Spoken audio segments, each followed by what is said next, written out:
আপনারা জানেন যে ঘটনাটি ঘটেছে 19 তারিখ রাতে, আর আজকে হচ্ছে 25 তারিখ। মাত্র 6 দিনে আমরা 45টি আগ্নেয়াস্ত্র উদ্ধার করতে সক্ষম হয়েছি।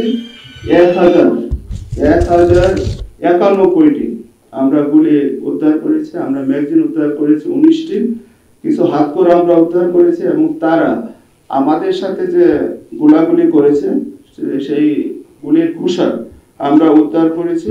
কিছু হাতকড়া উদ্ধার হয়েছে, গুলির খোসা 227টি উদ্ধার করতে আমরা পেরেছি। আর আপনারা জানেন যে এই যে 9 জন জঙ্গি ছিল, ইতিমধ্যে এই 2 জন জঙ্গিকে Dhaka metropolitan police CTTC counter terrorism unit 2 জনকে গ্রেফতার করেছে, র্যাব 1 জনকে গ্রেফতার করেছে।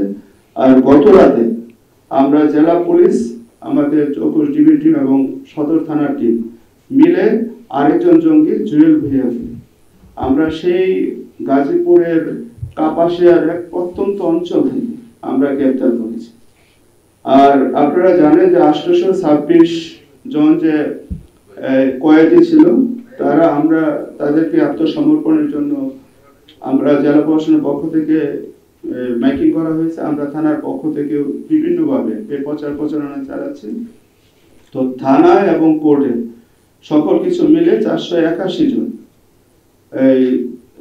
এই হাজতে এ পর্যন্ত আমরা আমাদের কাছে কেউ আত্মসমর্পণ করেছে। আমরা এর মধ্যে 9 জন তাদেরকে গ্রেফতার করেছি। সব মিলে 481 জনকে আমরা হাই সিকিউরিটি যেটা কারাগার গাজীপুরে সেটাকে আমরা সেখানে প্রেরণ করেছি। আর এই পর্যন্ত 11টি মামলা হয়েছে। আমরা আজকে পর্যন্ত 184 জনকে গ্রেফতার করেছি।